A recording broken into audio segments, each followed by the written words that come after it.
I think we'll make a start there. Good morning, good afternoon, good evening to everyone, wherever you are in the world right now. It's fantastic to see so many of you here for today's session on the World Green Building Council's net zero carbon buildings commitment. This is such an exciting topic, and we're very excited to share with you and cover the key requirements of the commitment and share some examples of decarbonisation action from current signatories at the moment. I'm just going to walk you through the agenda for today. First, I'll just make some very quick introductions from the climate action team at WorldGBC, who manage the net zero carbon buildings commitment. Then we'll dive into the high-level requirements of the net zero carbon buildings commitment, which I will just shorten to the commitment because that's a mouthful. And we'll go through what it is, why it matters, and how it's making a difference. Then we'll go into some examples, as I said, from current signatories and the kind of impact that they're making. And then we'll wrap up with some closing remarks. I will just like to add now, if you have any questions or thoughts or anything you want clarified, please feel free to drop them into the Q&A box, which you should see at the bottom of your screen. Our climate action manager, Matt Black, will be keeping an eye on those questions live, so please do not hesitate to participate. Okay. So let me take a moment to run through the climate action team who run the commitment. So we have Matthew Black, who is our climate action manager. You'll be able to see on the screen. Give a little wave. There we go. We have Rebecca Dilnott, who is our climate action coordinator, who will be running through the bulk of this webinar, and myself, Sam Robjohn's climate action officer. Okay, and with that, I'm happy to hand over to yourself, Becca, who's going to run through the requirements of the commitment and more. Thank you so much, Sam, and thank you all for joining us today. It's great to welcome you all to the webinar to learn more about the commitment. So to dive right in, we'll begin and look into the context of this initiative before delving into the requirements. So where does the buildings and construction sector stand? So to be able to reach the goals of the Paris Agreement and limit warming to 1.5 degrees, we need to tackle the emissions from the building and construction sector. Buildings account for nearly 40% of global energy-related emissions and half of all extracted materials. Also, as the global population grows and is ever increasing, we need more buildings to accommodate this growth. And by 2050, our building stock is expected to grow by 60%. However, currently, the built environment is not on track to halve emissions by 2030 and reach net zero by 2050. Yet it holds immense potential for climate action. So what do we need to do? We need more action from governments and the industry to address the urgency of climate change. And as a sector, we need systemic change. And really to do this, we need to send the relevant demand signals to mainstream private sector actors and government policymakers to initiate and accelerate this wider sector transformation. And that's why we need industry leaders to lead the way. So where does the World Green Building Council come in? So our network is the world's most influential local to regional global action network, leading the transformation to a sustainable built environment. We work with businesses, organisations and governments to deliver on the ambition of the Paris Agreement and the UN Global Goals for Sustainable Development. We have over 75 national Green Building Council members, who in turn have a collective membership of over 47,000 businesses and organisations. We also have over 60 partners collaborating with us to advance our mission. At the World Green Building Council, we have 3 guiding goals, and we're really building momentum towards these. So firstly, we have total decarbonisation of the built environment. Secondly, healthy, equitable and resilient buildings, cities and communities. And third, regeneration of natural systems and a thriving circular economy. To support the goal of total decarbonisation of the built environment, the Advancing Net Zero team developed the whole life carbon vision that forms the direction of travel we want to see for the buildings and construction sector, for not just the mainstream, but leaders as well. So to achieve mainstream total sector decarbonisation by 2050, we recognise that we need bold action from industry leaders to achieve significant action before this date. That's why we developed this leadership track called the Net Zero Carbon Buildings Commitment that recognises industry trailblazers in tackling operational and embodied carbon emissions across the sector. And as you can see here on the left on the screen, signatories are committing to accelerating climate action further and faster by 2030, faster than that of the mainstream. So what is the commitment? What is the Net Zero Carbon Buildings Commitment? So it's an industry-leading initiative driving accelerated action to decarbonise our built environment. Just the next slide, please, Sam. Thank you.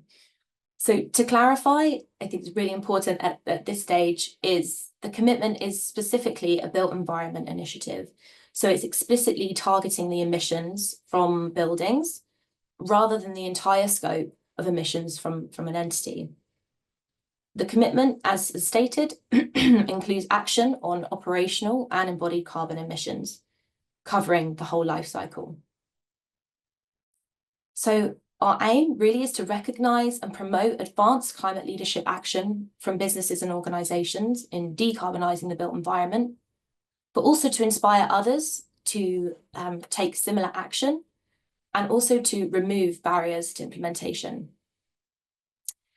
And the outcome, hopeful outcome here is really to see accelerated actions that stimulate the solutions necessary to drive market change to achieve our whole life carbon vision as shown before, and really show policymakers that the industry is ready for bold action.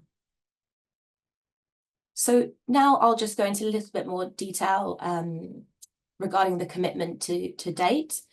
So we have over 100 and I think it's about approximately 180 signatories and around 140 businesses signed up to the commitment.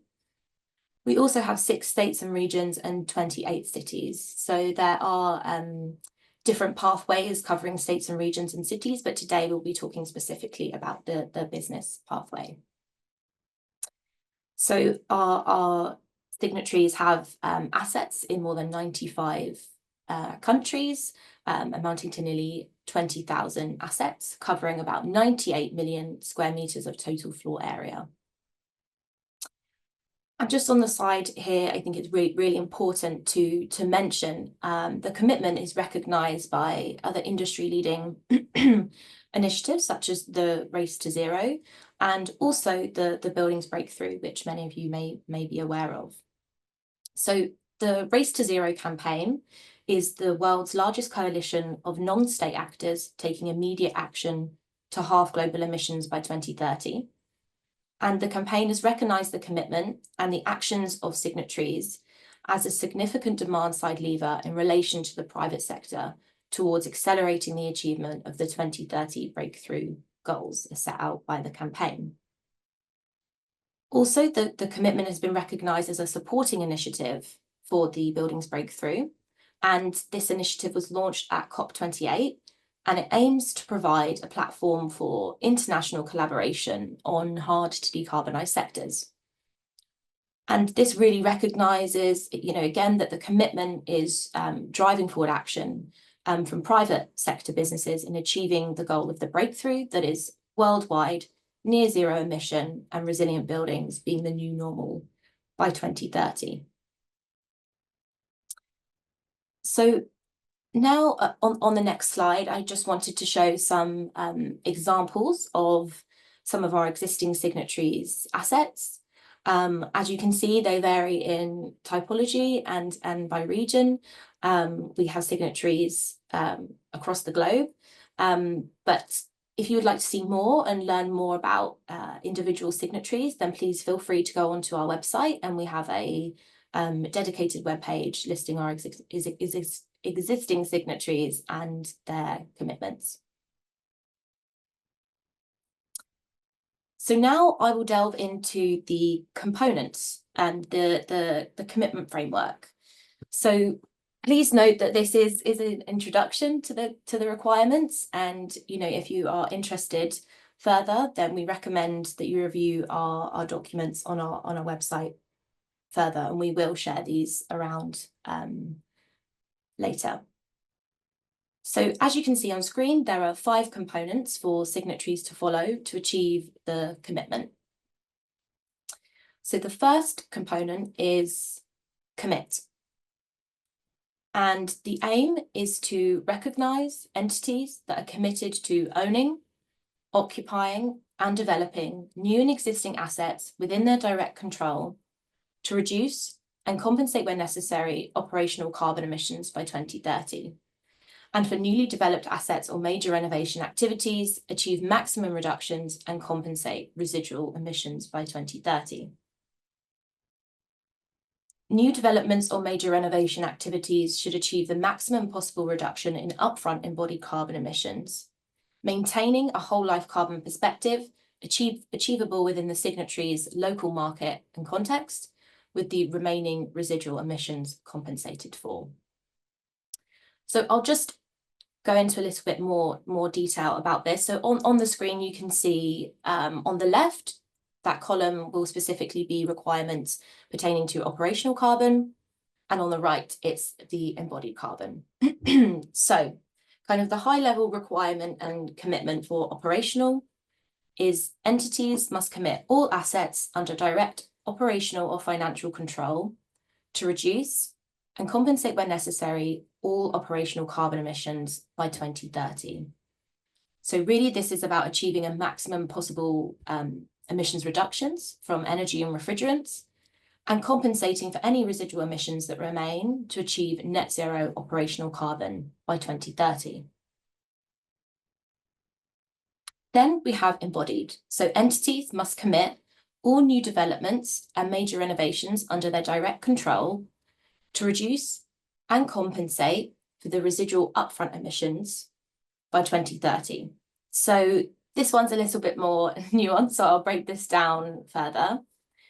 So really the aim of this and the understanding behind it is that we're encouraging signatories to maximise the reductions in embodied carbon across the life cycle of a new development or major renovation over which they have direct control to ensure a more sustainable asset in future. For example, designing the building for adaptive reuse. However, we recognise that for those developing or renovating an asset, the most immediate control lies with the upfront embodied carbon. And therefore, we encourage the same, and it's really about those maximum reductions as a priority, but signatories must compensate for the remaining residual upfront embodied carbon emissions with high quality, credible offsets. So although as an entity, you may not have control or responsibility for an asset in the future, the aim really here is that signatories will have designed and constructed a building fit for the future, reducing the overall embodied carbon footprint. So that's the high level commitment that entities are required to take. And now we'll move to disclose. Just stop for a drink really quickly. Perfect. So entities must disclose and assess annual asset and portfolio energy demand and carbon emissions, including energy consumption and intensity, renewable energy contribution, building level energy related carbon emissions, and the contribution from offsets. And that's specifically around the operational side. And for the embodied side, entities must disclose whole life carbon emissions for new developments and major renovations, including upfront embodied carbon data, whole life emissions data, and again, the contribution from offsets for the residual upfront emissions. So from WorldGBC's side, on an annual basis, we require signatories to complete a reporting form to us. And we also require signatories to publicly disclose performance figures through an annual sustainability or CSR report, for example. And here the aim of this component really is to create transparent building performance metrics to compare and evaluate across asset and portfolio level, generating easily digestible and publicly available information, and also being able to identify performance gaps and opportunities for improvement. Then we move on to ACT, the next component. So really this is hopefully what it says on the tin. It's really about the actions that we are encouraging our signatories to take to decarbonise. So we require signatories to develop and implement a decarbonisation roadmap. That includes measures on energy efficiency, renewable energy generation or procurement, and also an action plan to remove any remaining sources of fossil fuels from buildings as soon as possible. And then on the embodied side, it's developing and implementing that decarbonisation roadmap that outlines the actions to take to maximise the reductions of upfront, in-use and end-of-life embodied carbon at an asset level. And also, as we stated previously, the ACT part in terms of the embodied carbon is really about offsetting the residual upfront emissions at practical completion and emissions from major renovations as they occur on an annual basis. So again, really the aim of this component is for signatories to develop, maintain and update an implementation plan in achieving the goals of the decarbonisation roadmap and achieving the goals of the commitment. Then we have the next component, which is verify. So for operational carbon, signatories must verify and report enhanced energy performance and reduced carbon emissions in their assets and portfolio.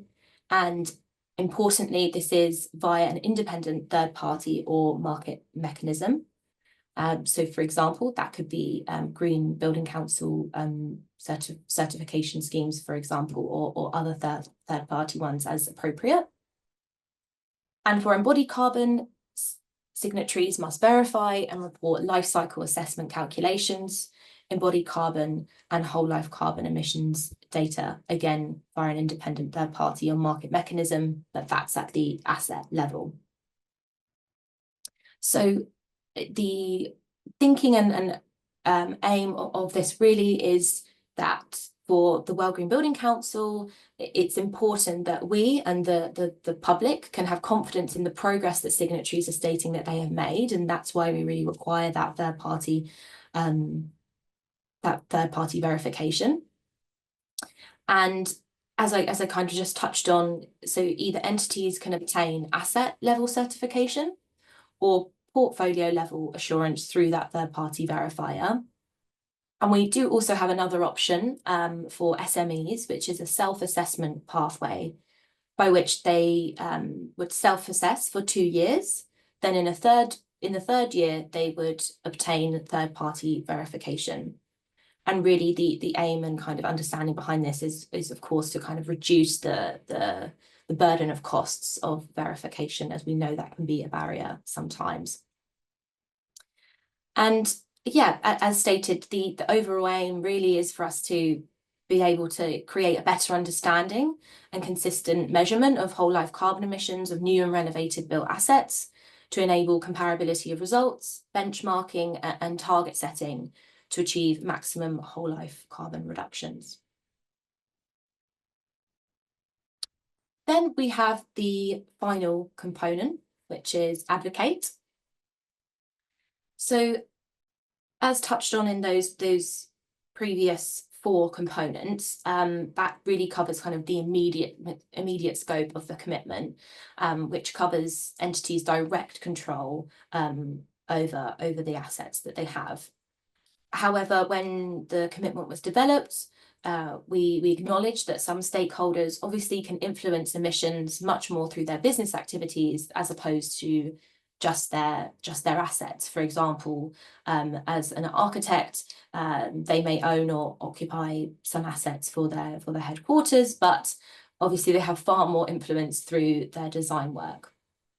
And that's really why we've included this advocate component, for signatories to demonstrate leadership through their core business activities as a catalyst for further action within respective supply chains.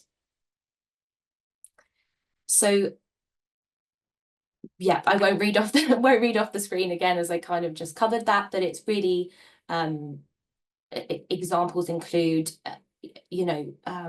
entities engaging with their supply chain, and really that will kind of increase the demand side signals for increased quality and availability of low carbon materials, and there's some examples we have from our signatories utilizing this kind of advocate component where they're involved in other industry initiatives, and I'll share some examples a little bit later on, but it's really what they're doing kind of outside this immediate scope and further on through their business activities that are really working towards the transition and further industry action.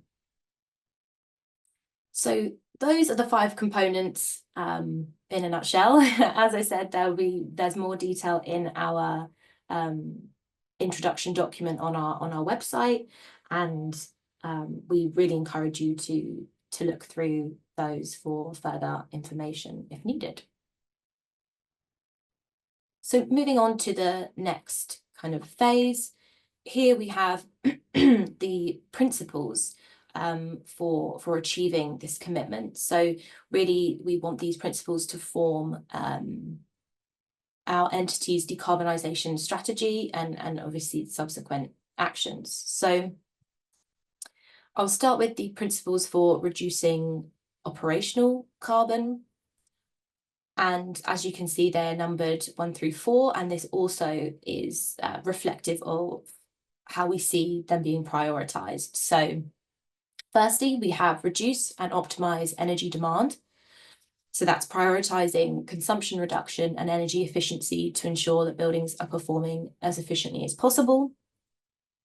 Then we have generating the balance from renewables. So that's supplying remaining demand from either on-site or off-site renewable energy sources.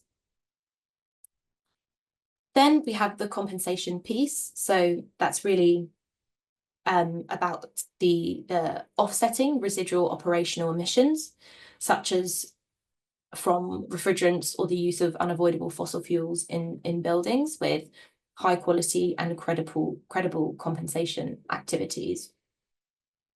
And the fourth, really kind of key final one is planning for deep decarbonisation. So setting up those action plans to remove any remaining sources of fossil fuels in the buildings as soon as possible. Then we have the principles for reducing embodied carbon. Firstly, we have prevent, and that's really about avoiding embodied carbon from the outset. So, for example, looking at renovating an existing building as opposed to building new. Then where that's not possible, we have reduce and optimize. So that's really about evaluating each design choice, using a whole life cycle approach and seeking to minimize the upfront carbon impacts. For example, selecting low carbon materials and construction processes. Then we have planning for the future. So again, that's all about taking steps to avoid future embodied carbon during and at end of life. For example, designing for future adaptation, etc. And then finally, again, we have that compensation piece, and that's around offsetting residual upfront embodied carbon emissions with the high quality and credible compensation activities. So again, those are the principles that we expect signatories to use to form their decarbonisation strategy. And again, that's just a little overview, and there is more information on our website regarding these. So now if we just move to the next slide, we will just touch on the benefits for signatories and for joining this commitment. So starting with really this global recognition of leadership that signatories receive, the World Green Building Council often participates in very high level events, for example, COP. And as you can see in that top picture, it might be quite small, but that was a picture of the launch of the Buildings Breakthrough at COP28, and our CEO is right in the middle there. And as again, it's, you know, the commitment is recognised to as achieving goals to some of these, you know, very important initiatives that we see going on. And as stated, it's seen on a global stage. Then we have access to guidance and development. So signatories that participate in the commitment, you know, gain further access to guidance on not just net zero, but further decarbonisation information and guidance, not just from ourselves here at World Green Building Council, but the wider GBC network and from other signatories as well. Then another really core piece and benefit that we see for signatories is really about the communications. So we have many communication series that we are highlighting and showcasing the actions and progress of commitment signatories, you know, across our social media channels, our outputs, etc. And as I say, really showcasing the leadership of this cohort. Then we have the kind of engagement and interaction with green building councils. So if your entity is already a member of a green building council, then you're already aware of the engagement that you receive from GBCs. But if you are an entity joining today and you're not a member of a green building council, then I strongly encourage that you look to your national GBC and join. They can offer additional benefits through forums, workshops, guidance, and really would be able to support a signatory and their members in kind of setting the relevant reduction targets and other actions and targets that are needed to achieve the requirements of this commitment. So now I'll just move on to a few examples from existing signatories. So as you can see here, we have just a few examples. Firstly, we have the Lloyds Banking Group prioritising reducing their operational carbon. So in 2023, they had reduced their direct carbon emissions by 36% and their energy consumption by 25% compared to a 2018-2019 baseline. We then have the GPT group focused on reducing their embodied carbon, and back in 2022, they achieved Australia's first upfront embodied carbon neutral climate active certified development at a Melbourne logistics facility. And then we have examples of advocacy by SOM, so that's Skidmore, Owings and Merrill. They are committed to the Race to Zero campaign. They are thoroughly engaged with the UK Green Building Council. They're on their board and also help develop their whole life carbon roadmap.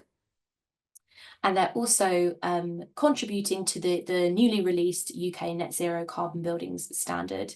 And I think they're really an excellent signatory to look towards in terms of this further influence outside their immediate scope.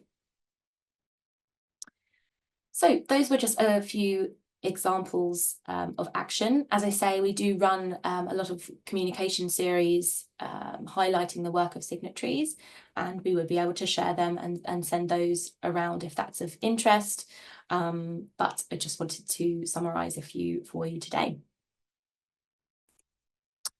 So now we'll move on to the frequently asked questions. So I thought, as encouraged by Sam at the beginning, of course, please feel free to drop your questions in the Q&A box. But I just wanted to touch on these as they are some of the most common ones that we get, and thought if the questions are in your mind, then they can be addressed now. So the first one that we often receive is, are there specific reduction targets for the commitment? So as a global commitment, you know, it is difficult to set a benchmark or specific percentage reduction target for energy efficiency or embodied carbon emissions, as obviously as the market maturity varies from country to country. So really what this commitment is trying to engender is that we encourage signatories to achieve the maximum reductions, both in operational and embodied carbon. But ultimately, it is up to the signatory to decide what is relevant and ambitious in their market. And again, as kind of touched on before, we recommend that signatories refer to National Green Building Council guidance, you know, and engage with them where possible, as they really are best placed to advise on local best practice. And you know, it would be important and relevant to work with them in achieving these goals. The next question that we often get is, how does the commitment's definition of net zero align with other initiatives? So the commitment really is designed to recognise leadership action towards decarbonising building portfolios and the contribution of signatories to the wider industry transformation towards net zero, and ultimately zero carbon. But signatories should be aware of how various initiatives define net zero and what actions are recognised under different initiatives to ensure that they're complementary and are supporting a net zero claim. So the commitment is complementary to other initiatives such as science-based targets and the race to zero, as stated earlier. And that's by encouraging further and faster actions on buildings as a specific part of an entity's carbon portfolio that they can begin acting on today as part of kind of that wider and longer term net zero strategy. Then the next question that we get often is, when do residual emissions need to be offset? And a very good question. So the requirements to achieve the maximum reductions and compensate for residual emissions applies from 2030. So signatories are encouraged to use the time from signing up until 2030 to increase target reductions and explore the necessary actions and processes required to achieve these reductions. On projects completed on or after 2030, offsetting the residual upfront embodied carbon emissions should occur at the point of practical completion. Thereafter, upfront embodied carbon emissions resulting from renovations should be offset annually at the point of completion as they occur. However, although these requirements you know, are not explicitly stated until enacting them in 2030, we do encourage signatories to apply these practices even earlier if possible, and we, you know, our cohort of existing signatories are embarking on that already. Then the next question is who can sign up for the commitment? So it is open to any entity that wants to take action on emissions from their building portfolio. We have signatories including developers, REITs, funds, financial institutions, architects, engineers, and many more. And in our introduction document, we have more details on the various stakeholder types and how they can influence their emissions reductions. And as I say, the varying levels of influence that they have and how that would be applied and how they would take that forward by joining this commitment. Then the final question I wanted to cover is there a cost involved with joining the commitment? So there are no direct fees from World Green Building Council associated with the commitment, However, there is a cost implied with the action to decarbonise your assets, such as energy efficiency measures, for example, and also obtaining third-party verification and assurances. So hopefully that covers a couple of questions that some of you may have had. But again, please feel free to drop these in the Q&A box if you have any further. And now I just wanted to touch on a partner initiative of ours, EP100. So EP100 is a global corporate energy efficiency initiative led by the Climate Group, bringing together over 125 ambitious businesses committed to improving their energy efficiency. So EP100 members are committed to either doubling their energy productivity, rolling out energy management systems, or achieving net zero carbon buildings. And this final option is EP100's pathway for entities wanting to join the World Green Building Council's net zero carbon buildings commitment. Through public commitments and driving towards these targets, companies can show climate leadership and send a powerful signal to policymakers and other businesses about the enormous climate potential of energy efficiency.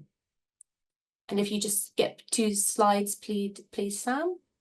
If you would like more information on this, then please do contact Emily Parish at the Climate Group if you are interested in learning more or signing up. Great, thank you so much. So I'm not sure how many questions we had in the Q&A box, but I'm happy to hand over to Matt just to discuss some of them if they've come through. Sorry, I've not been monitoring while presenting, but I'll hand over to you for now. Thank you.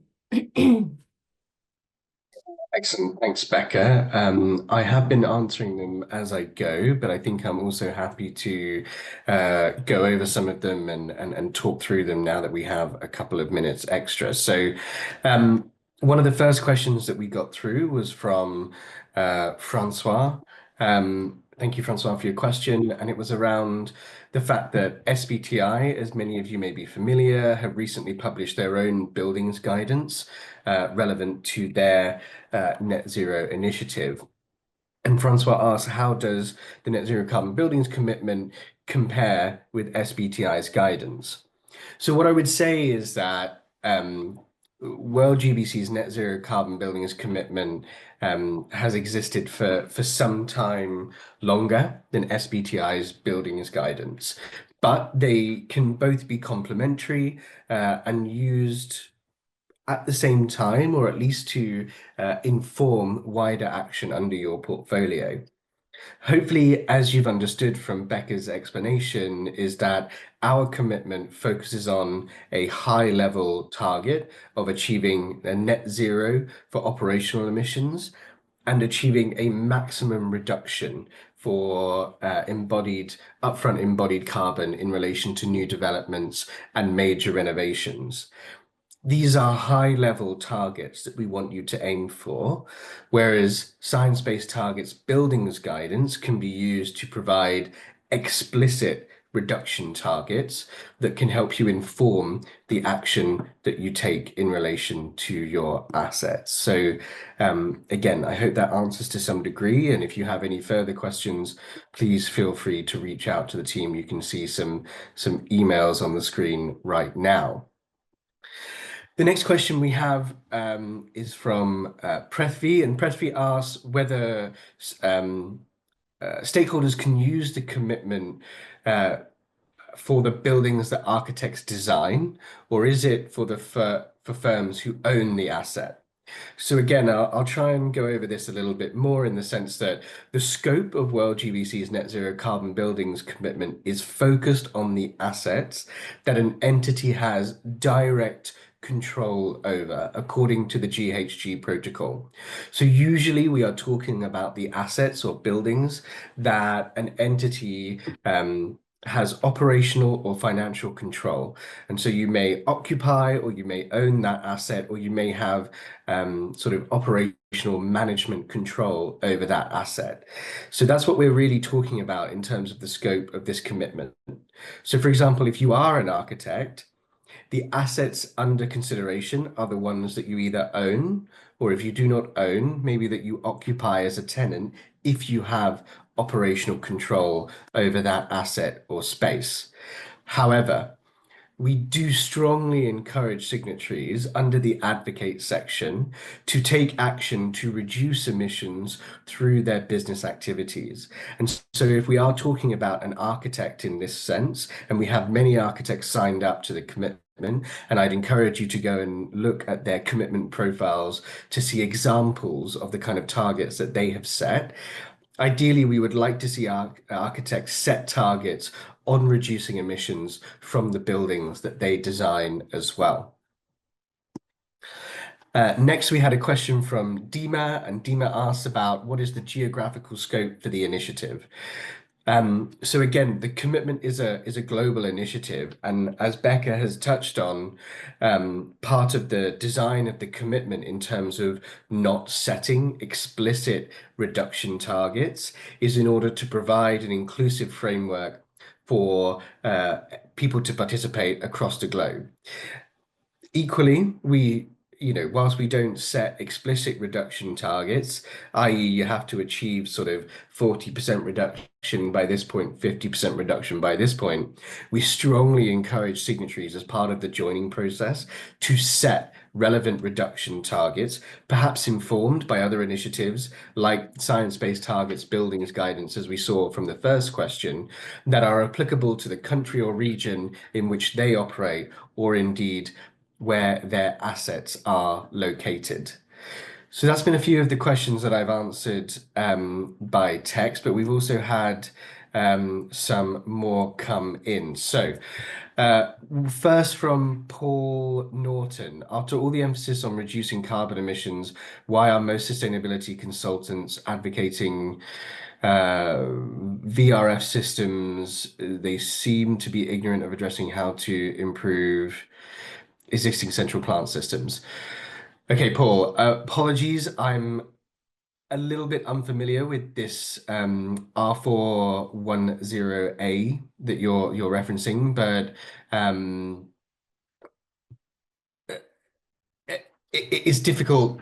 I know it's a difficult sector in which we operate, extremely fragmented. The aim of this commitment is really to encourage action, for those who are not comfortable or who have not already started to take action in terms of reducing emissions from the assets over which they have direct control. The intention of this is to be a broad framework under which they can start to make those decisions. And you also go on to mention that there's been no mention of using Neighbours UK.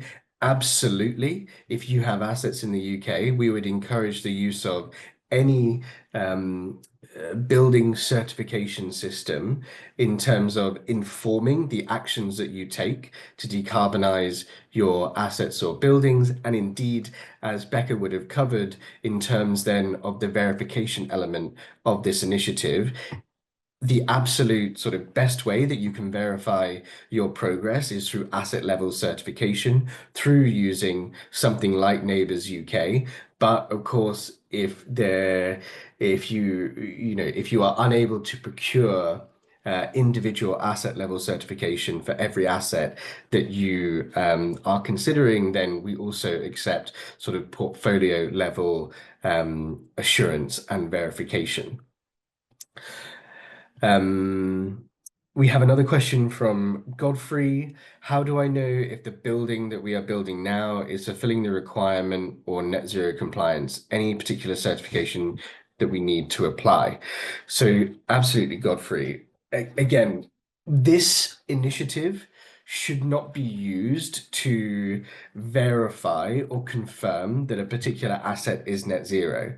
What we are doing here is trying to encourage as much action in relation to emissions reduction as quickly as possible by this accelerated date of 2030. So indeed, if you are involved in whatever aspect as a stakeholder in a building that is under construction now, we would strongly encourage you to use the commitment as a framework. But if you want explicit guidance on how to do this, then we would encourage you to use a sort of a building certification tool that will allow you to certify to a net zero standard. And there are many of those in the market, whether they be Green Building Council run or indeed third-party tools, as we've had in the previous questions, such as Neighbours UK or Edge or BREEAM.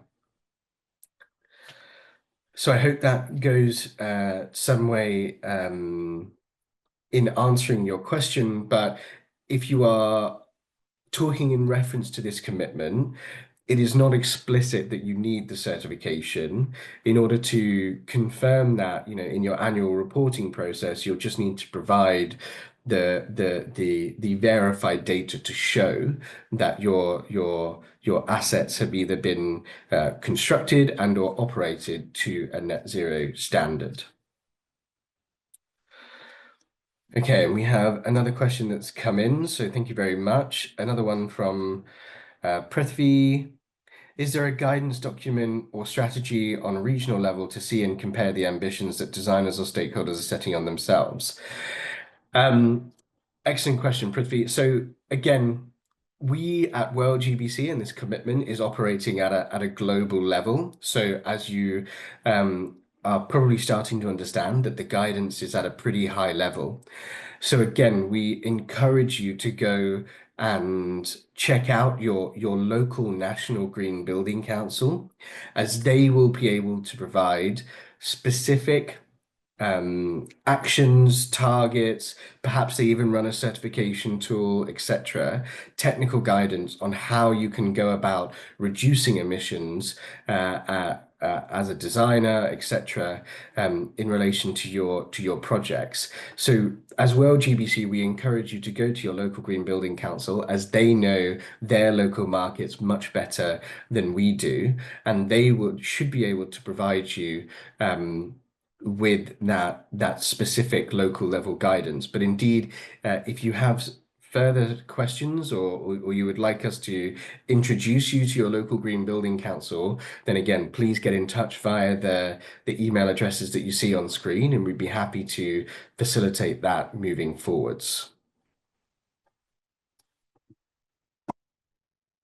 Okay, I think I have made an effort there to answer all of the questions that we've had, both typed answers and live.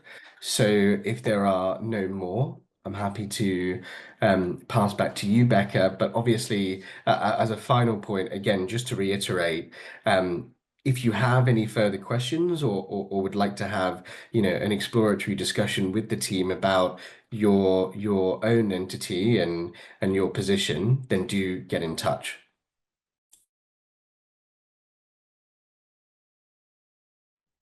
Sure.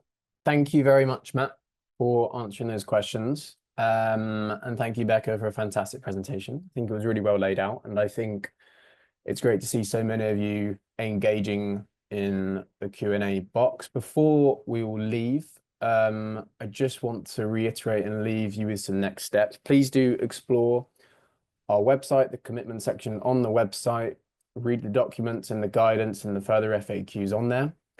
Please do reach out if you have any further questions after reviewing the materials. Feel free to email us at those addresses on your screen now.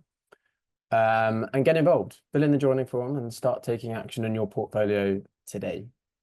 Okay, we will end it there. Thank you all for your time, and we look forward to seeing and engaging with you soon. Bye-bye.